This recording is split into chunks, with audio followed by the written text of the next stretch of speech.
Mesdames, Messieurs, peuple congolais, être citoyen, c'est être informé. Et pourquoi? Parce que l'ignorance est la pire des souffrances. Le savoir et la connaissance libèrent. Être citoyen, c'est d'agir en permanence. Et pourquoi? Parce qu'aucune cause n'est perdue d'avance. Et surtout quand elle est digne, juste, noble, légitime et voire civilisationnelle. Mesdames, Messieurs, peuple congolais, nous sommes là dans la chronique du processus conduisant à la fin de règne de ce que nous, citoyens congolais, le considérons comme l'indignité générale, le dictateur Sassou Nguesso, l'indigne dictateur Sassou Nguesso. Mesdames, Messieurs, peuple congolais, toute dictature a un début et une fin. Toute dictature a durée de vie limitée. Nous le savions très bien que les jours du dictateur Sassou Nguesso sont comptés. Donc nous sommes là dans le processus conduisant à la chute du dictateur. Parce que nous sommes des citoyens, on ne lâchera rien. Jusqu'au bout. Vous avez tout compris. Mesdames et messieurs, à la fin de la vidéo, je vous montrerai l'image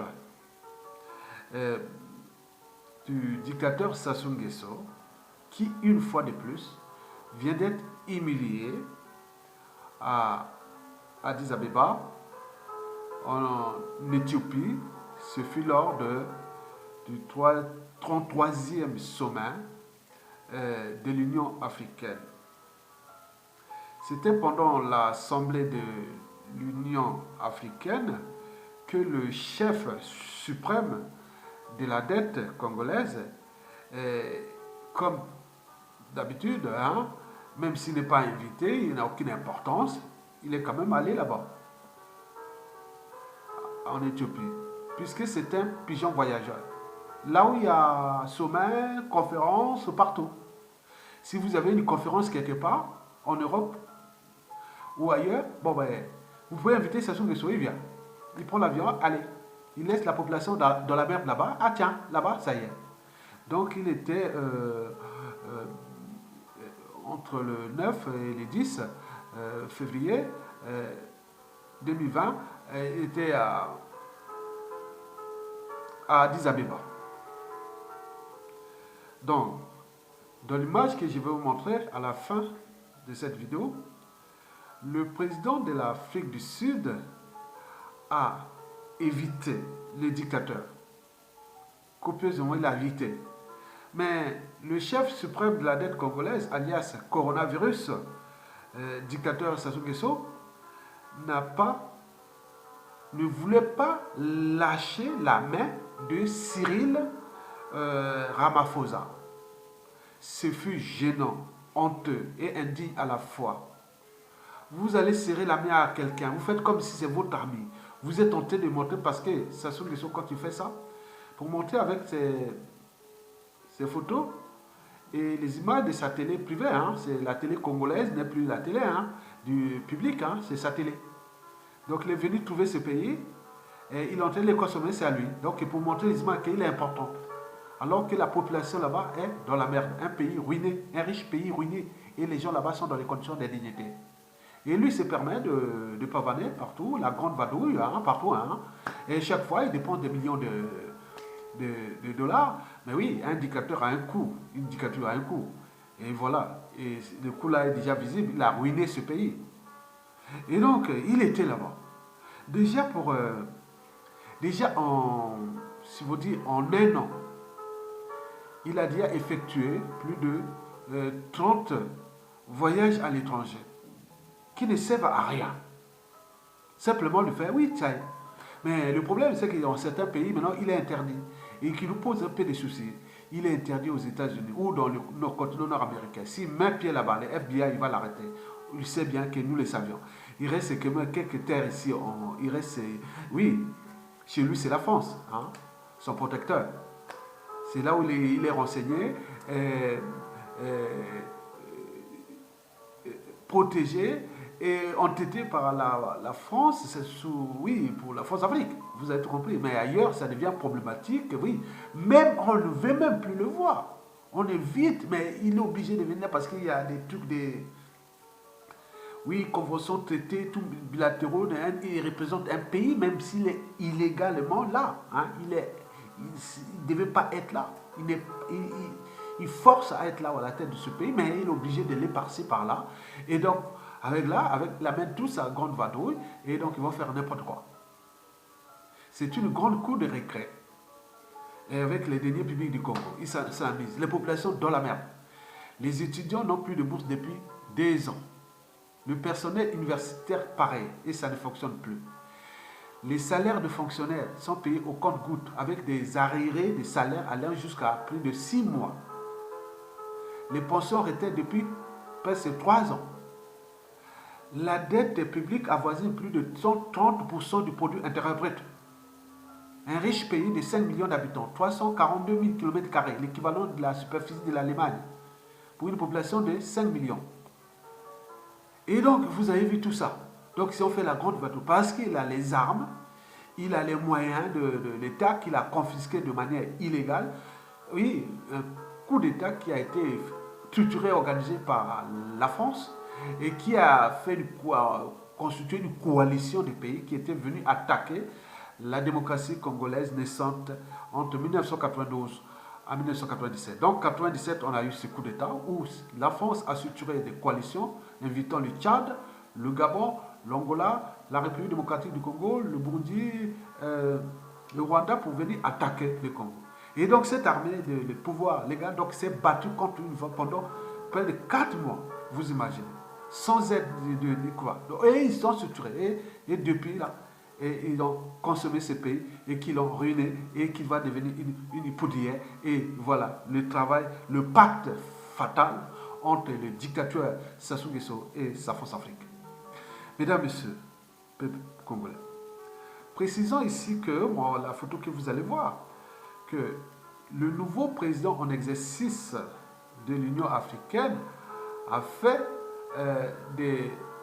la libération des prisonniers politiques d'Afrique sa principale bataille pour sa présidence à la tête de l'Union africaine, où il a remplacé le président égyptien Al-Sisi. Donc, il se retrouve avec monsieur-là, ce dictateur-là. Ok, le dictateur-là, il a chez lui beaucoup de prisonniers politiques, dont un président élu en 2016, et qui, sous ordre de la France-Afrique, bon, il l'a emprisonné. Quelqu'un élu, et il sort là, on vient l'emprisonner, on le fait en prison pour 20 ans, sous ordre de la France-Afrique. Et donc là, la situation est dans le statu quo politique, l'hécatombe de la condition humaine est là, donc là-bas, les gens meurent comme des mouches, et il n'y a plus de... Même les étrangers, même les occidentaux, et qui vivent là-bas, disent non, mais c'est pas possible. Un pays où on n'a même pas d'eau potable, là on n'a même plus d'hôpitaux, on n'a même pas un cadre de vie, tout est devenu la merde. Mais donc je ne sais pas comment vivent tous ceux qui sont des missions diplomatiques au Congo-Brazzaville, que ce soit les pays européens ou nord-américains ou asiatiques et tout compagnie. Donc là-bas, dans les conditions, oui, ils sont dans les ghettos ou dans les beaux immeubles du centre-ville de Brazzaville ou des grandes villes de Pointe-Noire, les villes pétrolières et autres. Mais ils sont dans des conditions, je ne sais pas comment ils vivent là-bas. Il n'y a pas de réseau de canalisation, des égouts, d'eau usée, des tout. Bon, je ne sais pas comment ils vivent là-bas, comment ils peuvent encore tolérer, supporter, sur quel intérêt. Bien sûr, les ressources naturelles. Et donc, avec des mauvais, on plaçait des mauvais, comme Denis Sassou Nguesso, trop mauvais pour être utile à l'évolution du continent noir à cette échelle du Congo-Brazzaville. Mesdames et messieurs, donc, Cyril Ramaphosa dit non, mais je mets la priorité qu'il libère les prisonniers politiques. Il va faire de telle sorte qu'il libère les prisonniers politiques. Mais il aura des soucis parce que 2/3 des prisonniers politiques d'Afrique sont issus des pays France-Afrique ou francophones ou françaises. C'est là où regroupe aussi, c'est là où se concentre le plus grand nombre d'éducateurs du continent. C'est zone France-Afrique, zone France, française, ex-colonie française. 2/3 d'éducateurs du continent. 2/3 des prisonniers politiques. Donc là, Ramaphosa, c'est sud-africain. Donc le monde anglophone d'Afrique, il y a moins de dictateurs aujourd'hui. Il n'y a plus d'alternance politique, plus de démocratie, plus de dynamisme économique respecte au moins des fondamentaux des règles économiques et financières. On peut faire du business là-bas. Et d'ailleurs, quand on parle de l'écologie ou la protection de l'environnement, elle est plus avancée dans les pays anglophones qui est d'Afrique euh, francophone, où les pays sont livrés au bec des vautours et au gueule des loups. Mesdames, Messieurs, peuple congolais, souvenez-vous le 19 janvier 2020, hein, c'était le 19 janvier dernier, à Berlin, où ce même Denis Sassou Nguesso là, n'étant même pas invité, il est venu s'introduire là dans les conférences de crise sur la Libye, sur invitation bien sûr de la France-Afrique pour lui donner une petite notoriété. Or que le monsieur déjà dans son pays, et la population est à 92% en défiance contre ce dictateur. On ne le veut pas. On ne veut pas. Mais la France-Afrique le force. Et donc, au risque de tirer. Et donc, ça va arriver quelque chose comme disait Aimé Césaire. Le malheur de l'Afrique, c'est d'avoir rencontré la France. Mais je dirais que le malheur à venir de la France, c'est d'avoir forcé la France-Afrique, avoir entretenu une France-Afrique liberticide, antidémocratique, antisociale, criminogène, morale, dissolue et confiscatoire, voire prédatrice des ressources de ce pays. Et pour combien de temps encore? Mesdames, Messieurs, donc Boris Johnson, Premier ministre britannique, avait carrément refusé de tendre la main à Denis Sassou Nguesso. Non, moi je ne salue pas ces criminels. Non, il a dit, non, il n'avait pas.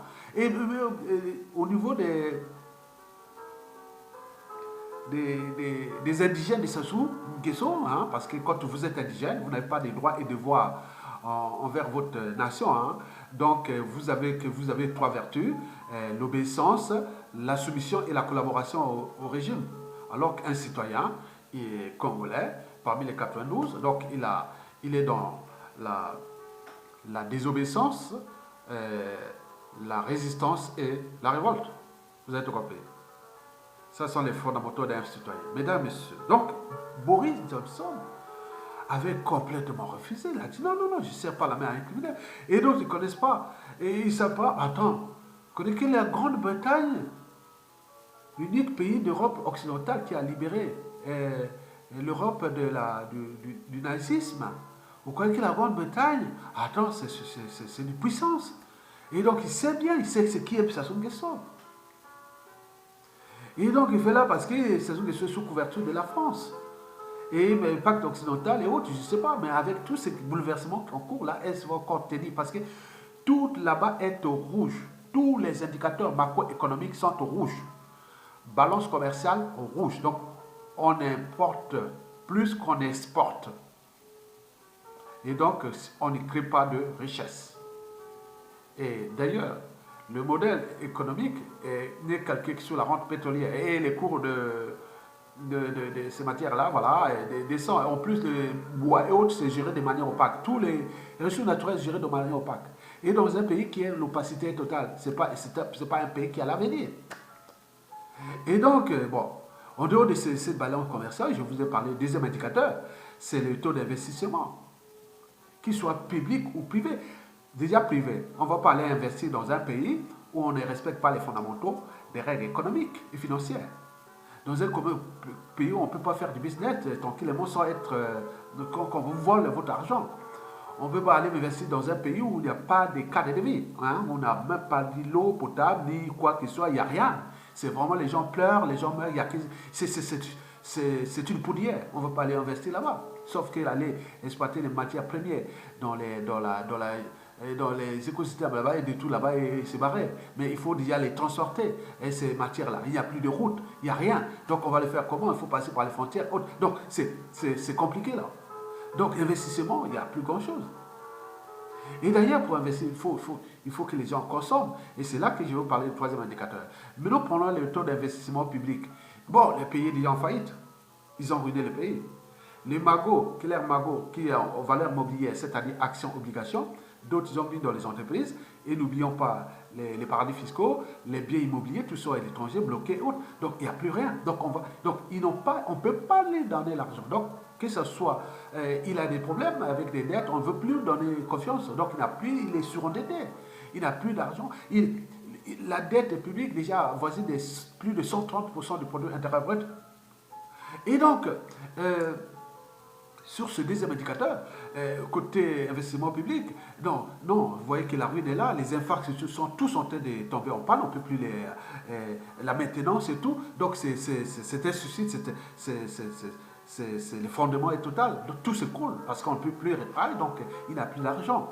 Donc sur l'investissement public, avec cette dette-là, bon, ben, les créanciers comme le Club de Paris, il ne peut plus, oui, peut plus. Le Club de Londres non plus, il a des, oui, peut plus donner l'argent. Le FMI, la Banque mondiale,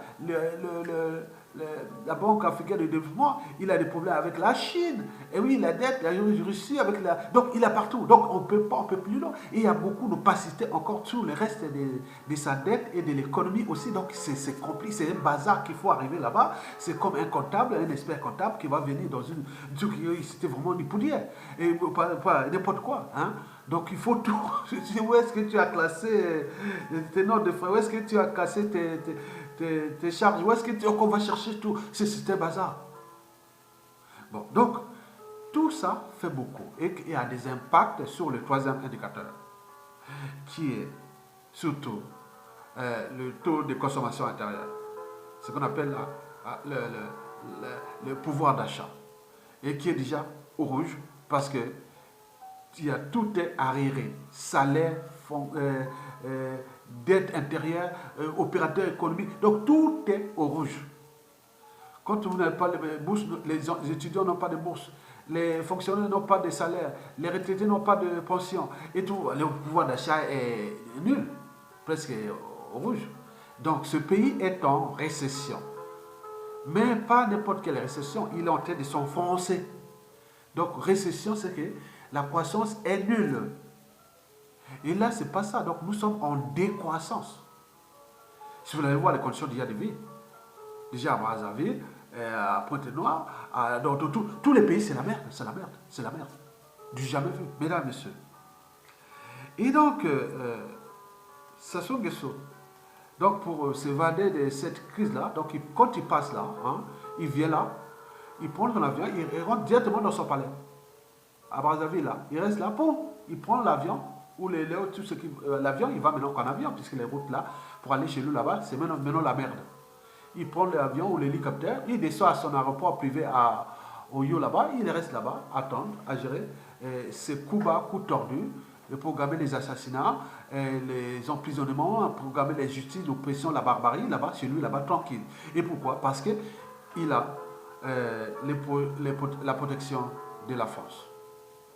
Et qui est en tête de hypothéquer aussi ses intérêts vitaux à venir. Parce que là-bas, les gens ont tout perdu, ils n'ont plus rien à perdre. Les régimes politiques passent, les peuples demeurent, et je vous ai toujours dit ça, j'ai donné toutes les solutions pour sortir de cet état de crise de la France-Afrique du passé et trouver une nouvelle France-Afrique dans un monde qui se transforme.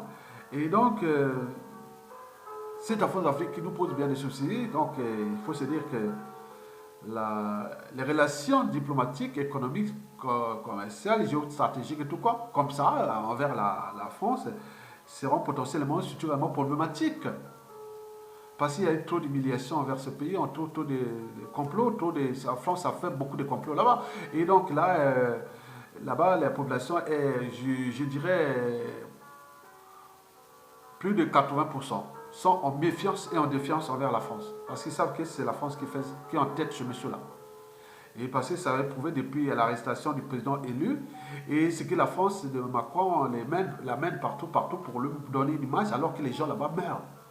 C'est un pays où, déjà pour l'éducateur, la population est en décroissance. Hein. Nous sommes un pays qui a la superficie équivalente à celle de la Côte d'Ivoire. La Côte d'Ivoire a combien? Plus de 20 millions d'habitants, non? Nous, on est 4 millions, aujourd'hui et quelques. Mais il me semble que ça décroît. Ça décroît au fur et à mesure. Hein? D'abord par la violence, par la barbarie, par les conditions de vie indignes, l'alimentation empoisonnée, l'eau empoisonnée, tout. Donc tous les gens meurent là-bas comme des mouches. Nous avons la même superficie que l'Allemagne. Regarde l'Allemagne combien? Presque 80 millions, non, c'est ça. La même superficie que le Japon. Nous, le Congo a la même superficie que la Côte d'Ivoire, l'Allemagne et le Japon. Et le Japon a comme 120, 125 millions d'habitants. Bref. Donc nous avons ce souci-là. Et comme disait Aimé Césaire, paix à son âme, que le malheur de l'Afrique, c'est d'avoir rencontré la France, parce que la France mettait son rang mondial et son influence européenne et tout compagnie grâce à cette Afrique, mais ce n'est plus des partenariats ni coopération, c'est de la prédation ou ce qu'on appelle du néocolonialisme, quoi. C'est qu'on voit parce que là, aujourd'hui, ça se peut partir. Mais comme il a mis des conditions là-bas, les gens dans les conditions où pour s'en sortir, il faut vraiment s'en. Mais c'est que c'est un suicide. Donc on va s'enfoncer, ça va être, il peut être complètement détruit et de se cendres renaîtra une nouvelle nation. Parce que là, on applique beaucoup de. Oui, on apprend toujours de ses erreurs. Mesdames et messieurs, peuple congolais. Bon, Denis Sassou Nguesso, bon, c'est quelqu'un qui aime les fétiches, hein, il a monté ces trucs-là, des gris-gris-là, mais c'est dans la tête. Il ne fait pas ça. En 2003, lors du sommet, c'est pas tout Force Afrique là, il était venu là au Bruxelles là-bas avec ces trucs, les gris-gris, ça sentait mauvais. Moi, Donc c'est dans la tête. Il fait ça parce qu'on croit là-bas, comme disait le professeur Placide Moudoudou, qu'en Afrique, le serment n'a aucune valeur juridique, ce qui compte, c'est la sorcellerie. Et oui, mais les gens croient au fétiche. Oui, c'est très bien. Mais là, il faut dire que bon, on vous aboutit pour rien. Mesdames, messieurs, peuple congolais, Sassou Nguesso a été humilié par le Sud-Africain Ramaphosa. Et qu'est-ce que ça peut faire? Et pourquoi? C'est pour deux raisons.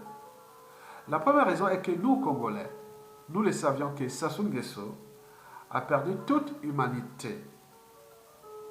Denis Sassou Nguesso a certes des caractéristiques physiques ou d'humain, hein? Il a des caractéristiques physiques d'humain, on le voit que c'est un humain. Mais son comportement n'a plus de sens de l'humanité ou d'humanité. Et pourquoi? Parce qu'il faut aller déjà voir ce qui nous différencie fondamentalement des animaux et aussi des malades mentaux. Explication. D'abord, des animaux. Ce n'est pas l'intelligence qui nous différencie des animaux. Non. Les animaux sont aussi plus intelligents que nous. Ils ont conçu des systèmes ingénieux et qu'il faut voir de l'infiniment petit, hein, de nos petits bestioles jusqu'aux grands. Et donc, vous voyez qu'ils ont fait des stratégies, ils ont des stratégies. Parce que l'intelligence, c'est dans la stratégie d'adaptation. Et donc, là, ils sont forts, nos petits bestioles. Bon, il faut savoir que ce qui nous différencie fondamentalement des animaux, bon, je pense qu'il y a... Bon, je parle... Je dirais quatre caractéristiques. Quatre. Ce qui nous différencie premièrement des animaux, c'est d'abord la raison. Nous, on est raisonnable. À un moment donné, on dit non, mais laisse tomber, on fait ceci. Donc, on est raisonnable. Quoique, bon, j'ai vu quand même les guépards attaquer un impala en train de manger. Il voit les hyènes à côté qui arrivent. Il dit non, mais laisse tomber, je ne veux pas me blesser. Donc, c'est une femme aussi, par peut-être des raisons aussi. Il a dit non, je laisse tomber, bon, je pars. Bon, c'est aussi la raison. La raison de dire, comme ça se dit non, mais au niveau déjà des institutions, constitutions ou de la situation du pays, quelqu'un comme ça, il dit non, mais je démissionne ou je crée quelque chose, voilà. Donc là, il n'est pas conscient de ça.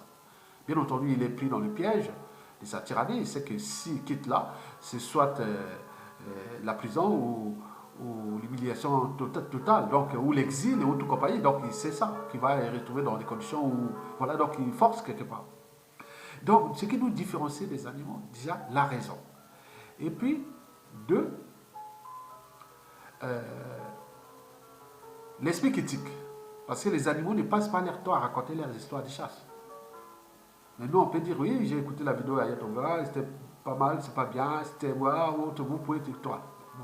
Vous pouvez faire votre commentaire, c'est ça. Les animaux ne viennent pas faire commentaire, que bon, un tel a fait ça. Non, non, bon.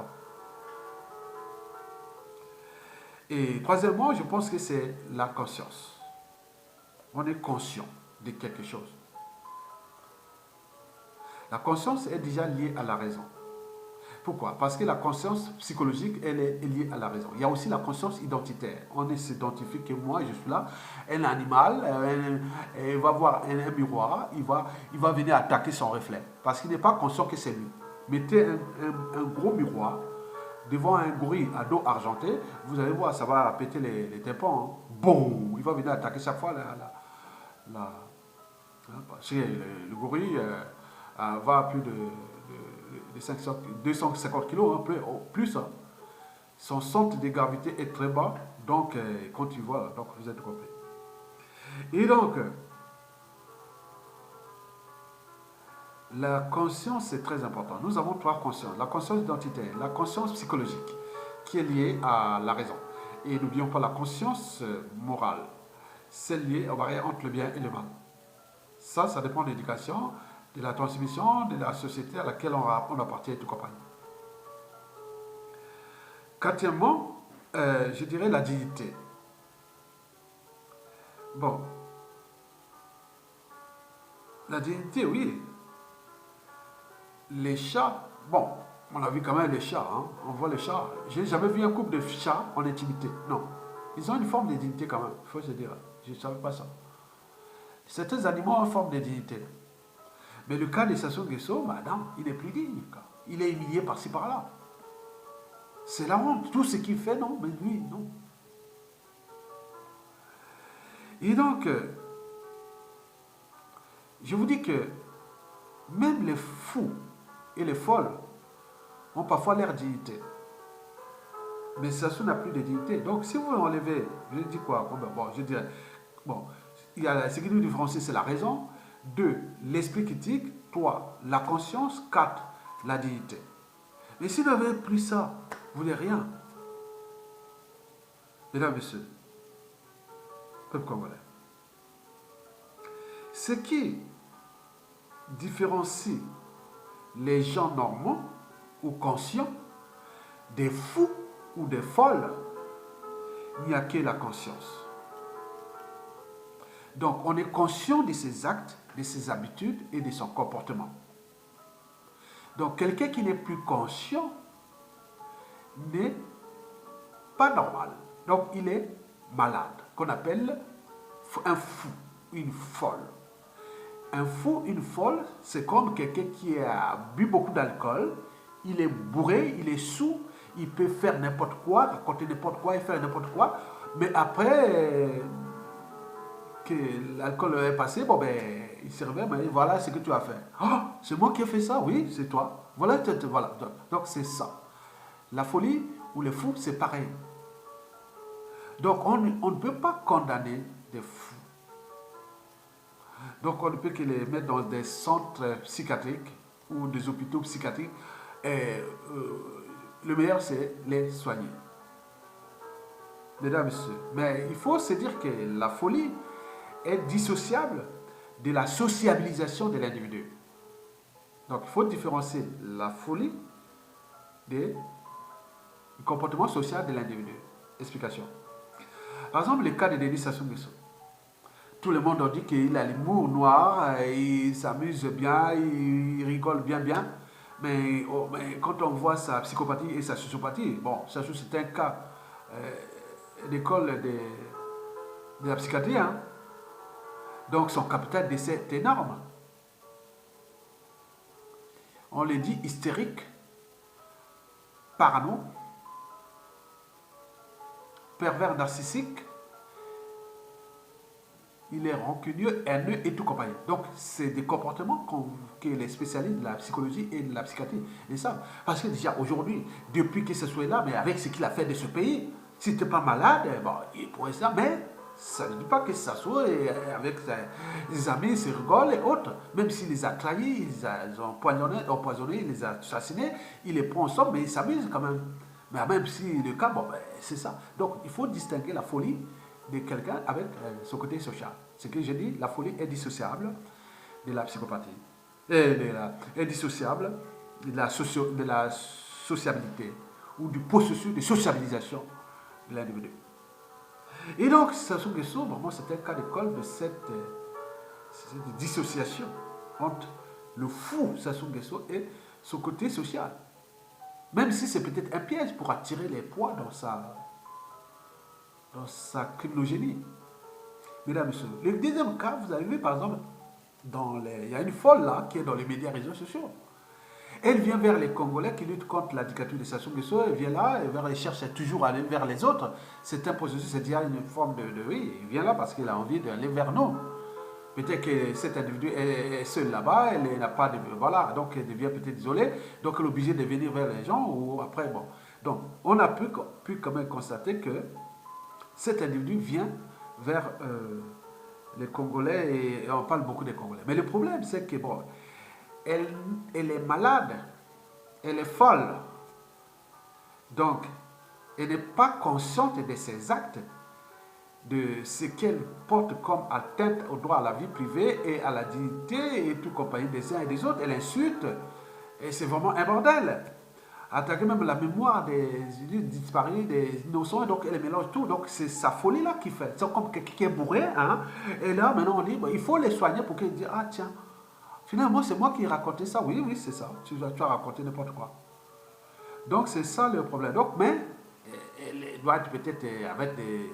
Je ne sais pas si, voilà, je ne sais pas ses relations, mais je ne vais pas rentrer dans sa vie privée. Je ne m'intéresse pas à la vie privée des gens. Je m'intéresse qu'à la vie publique, hein, ce que les autres apportent comme... voilà.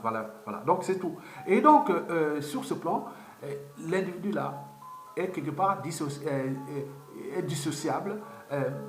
de sa sociabilité. Donc, elle peut être tout à fait quelqu'un de... Voilà, bien, mais à côté... Voilà. Mesdames et messieurs, peuple congolais. Sassou Nguesso, humilié par le Sud-Africain Ramaphosa. Et qu'est-ce que ça peut faire et pourquoi? Parce que nous avions laissé faire Sassou Nguesso agir de telle sorte, parce qu'on a laissé Sassou Nguesso à la tête de ce pays. Quelqu'un qui n'a plus d'humanité et qui officiellement est fou. Et donc, nous sommes en danger, Sassou Nguesso lui-même. Prenons le cas de la conscience. Est-ce que Sassou Nguesso est-il conscient de ce qu'il fait de... Est-ce que les Congolais aussi sont-ils conscients de ce gars-là qui n'est plus pour nous, quoi? Parce que l'image du pays est souillée. Hein? Il faut se dire que Sassou Nguesso est-il conscient du mal qu'il fait à lui-même et à ce pays en termes d'image?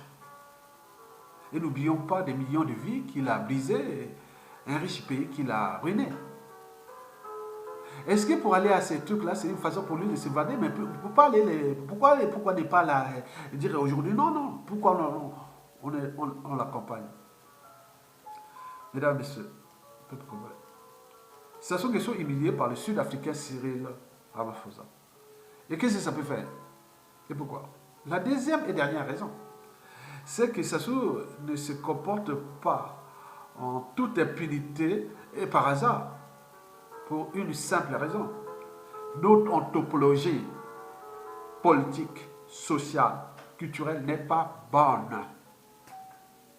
Donc prenez les Congolais, différenciés d'autres peuples, que ce soit d'Afrique. Prenez les Congolais différenciés des Blancs. Prenez les Congolais différenciés des Asiatiques. Et on peut faire des différences comme ça. Du point de vue groupe, du point de vue population, du point de vue collectivité. Mais il faut aller plus en profondeur.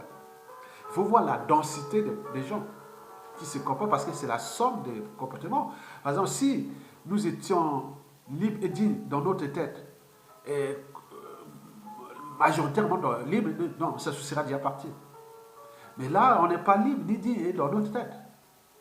Et donc, c'est pourquoi ça soit là. Donc, notre anthropologie politique, sociale, culturelle n'est pas bonne.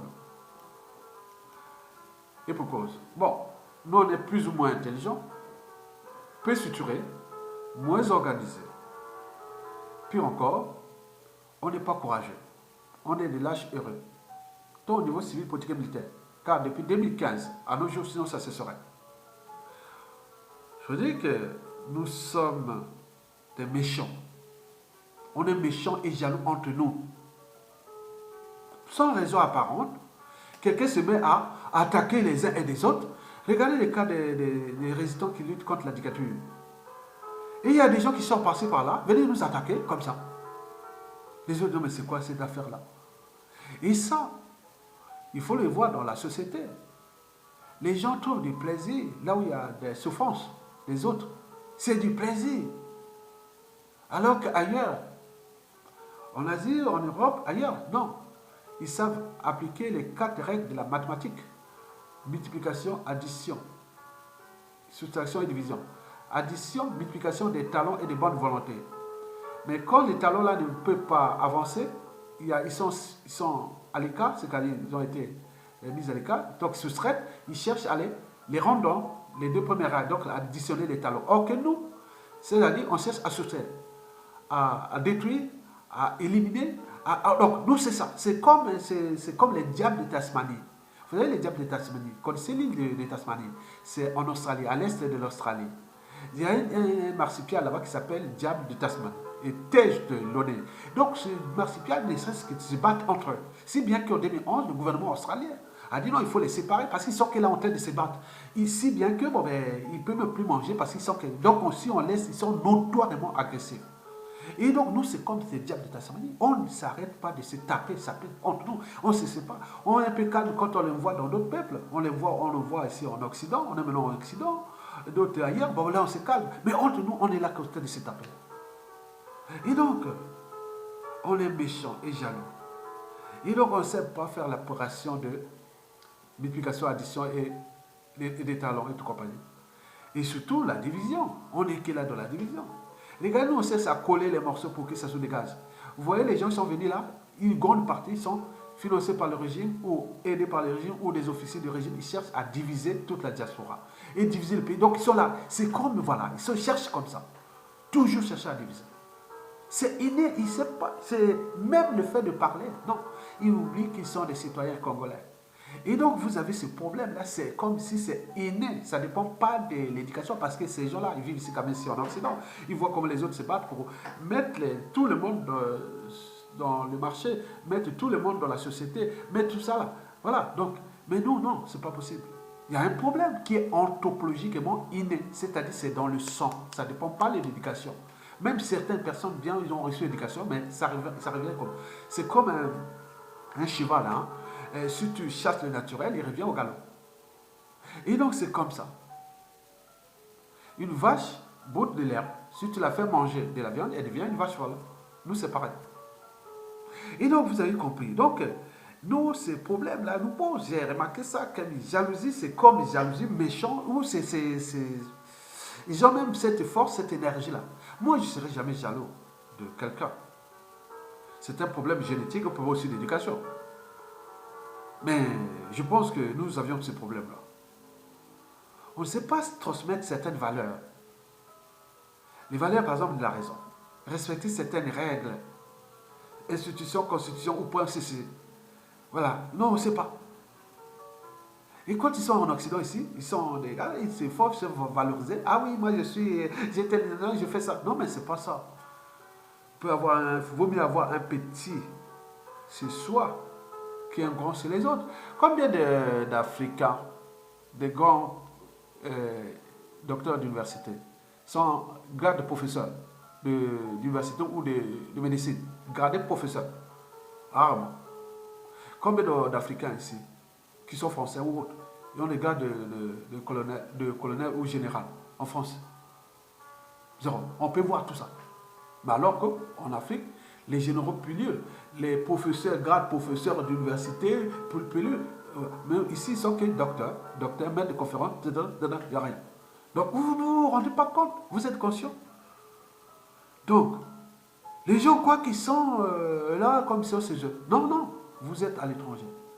Donc, il faut commencer déjà à se battre pour chez vous, passer de cet écosystème, de cet espace culturel toujours de chez vous, et c'est votre crédibilité, la respectabilité aussi interraciale. On dit, ah tiens, vous venez de quel pays? Ah tiens, voilà, on ne respecte pas. Beaucoup de pays aujourd'hui, quand on voit, moi je connais, quand on parle, les Ghanéens ici, je me rappelle, jusqu'à peu près 2000, c'était vraiment le problème, hein. Surtout les arbres, quand je suis arrivé ici au début des années 1990. Hein. Je suis arrivé au début des années 1990. C'est-à-dire 92, comme ça. Bon, ici, bon, j'ai tout vu ici. Les Ghanéennes, c'était vraiment... Maintenant, regarde comment le Ghana a monté. En crédibilité, c'est la politique. Les gens ont pris les taureaux à l'école avec Jerry Relix qui a monté, oui, c'est quelqu'un qui a dit non, mais je prends tous ces Africains, ils ne savent pas s'organiser. Il les attire, il a monté, voilà, je vous donne les schémas. Maintenant, continuez. Maintenant, il est là. Il est issu les Ghanéens. Oui, allez, il ne faut pas bouger. Ils ont l'air instinct de tyrannie comme on voit au Guinée. Et autres, ils reviennent là. Non, non, il faut quelqu'un qui dit non, non, non, mon frère, calme, calme. Mais on ne peut pas les calmer. Parce que c'est inné, cette méchanceté de ne pas respecter les règles.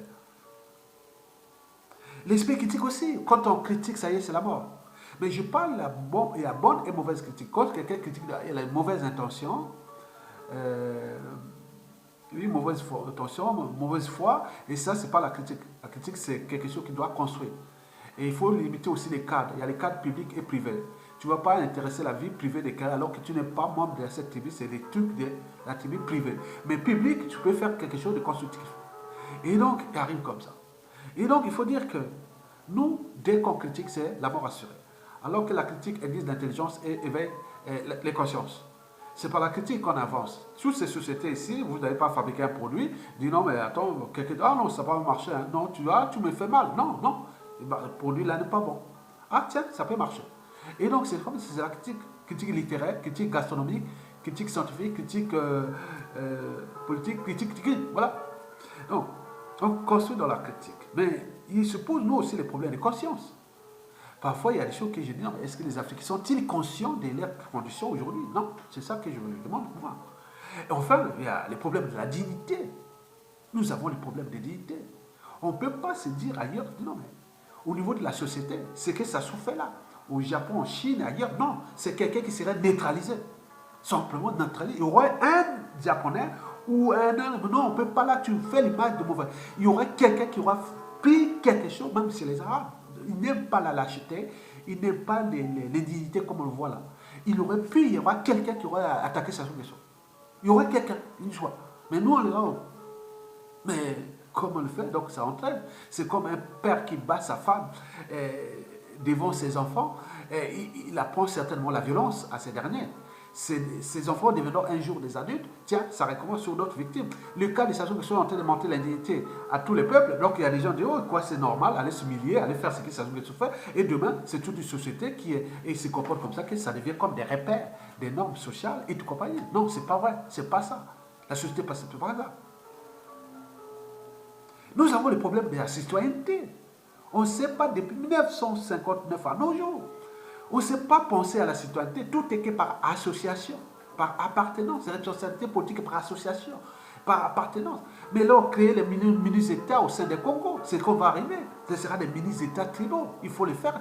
Pour que votre crédibilité viendra d'abord de votre tribu, pour qu'il n'y ait plus ces problèmes-là. Vous allez envoyer, telles tribus, on va envoyer tant au niveau national, tant au niveau local, ce sera comme ça. Au moins, c'est bien. Parce que là, tout est la responsabilité politique n'est que par association, par appartenance, ou même par géopolitique. Quand le pouvoir est au nord, soit disant au nord, les gars du sud peuvent rentrer là et faire ça, on dira la faute c'est toujours au nord là-bas. Quand le pouvoir est au sud, qu'on a vu le cas de l'Issouba, et on dit non mais c'était l'Issouba, alors que ceux qui sont venus aussi foutre les bordels, ils sont venus du nord. Vous imaginez ça, l'irresponsabilité totale.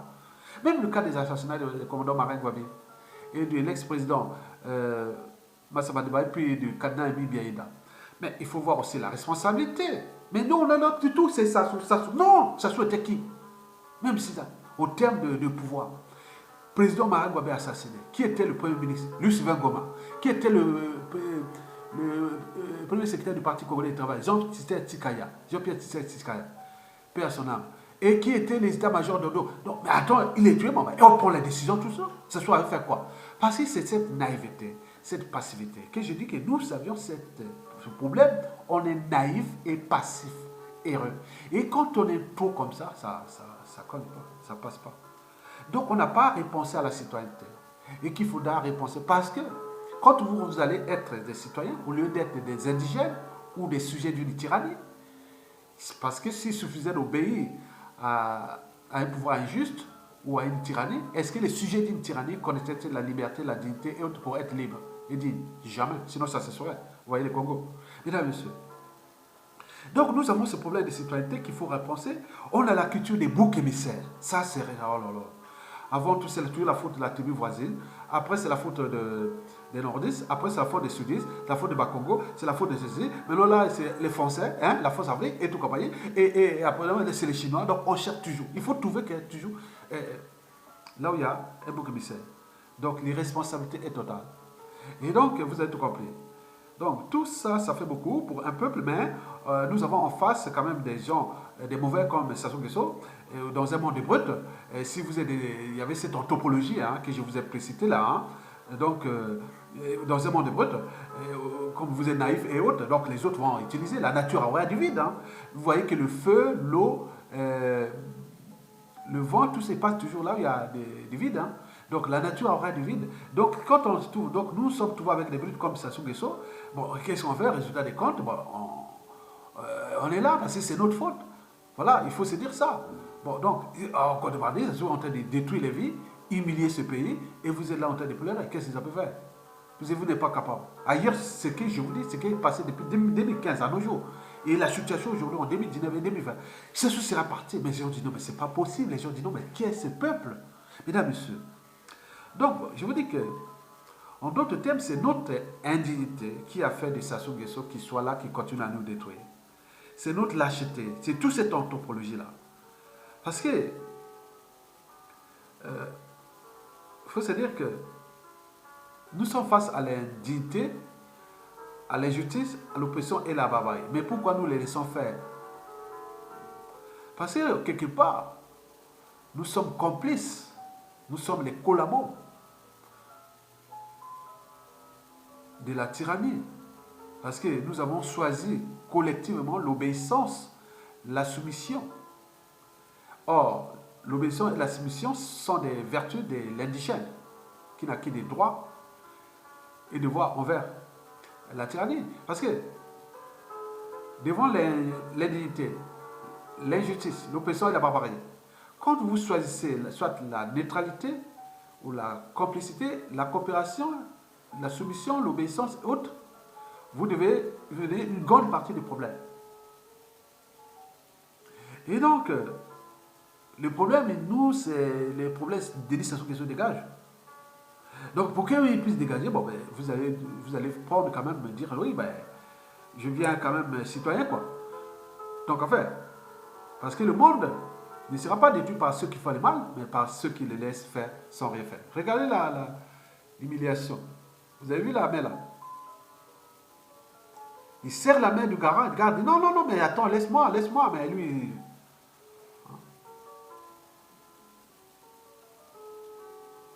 C'est honteux, hein, ce que je vous ai dit là. Bon, donc... c'est honteux le gars là, Sassou Nguesso là. On est d'accord? Là, c'était à Berlin. Il est allé faire le service des garçons, hein, garçons, amenez à boisson. On s'est demandé, mais qui est ce monsieur-là? Qui a entraîné ce monsieur-là? Tous les autres se demandaient à qu'est-ce qu'il... Voilà, donc vous avez tout compris. Regardez Boris Johnson. Ouais. Ouais, attends. Voilà, c'est ça. Sassou cherche à les prendre la main. Non, non, non, je ne veux pas, c'est un criminel. Non, il est derrière. Maintenant, après, c'est Macron qui vient le consoler. Après, en image que vous avez vue. Donc, nous avons ces soucis avec ce monsieur-là, et qui nous pose bien des soucis, et que nous cherchons à le faire partir, parce que trop c'est trop. L'indignité, la destruction du pays, pour un seul être, un être mortel qui va partir nous laisser une merde. C'est pas possible. Mesdames, messieurs, je vous remercie et à bientôt.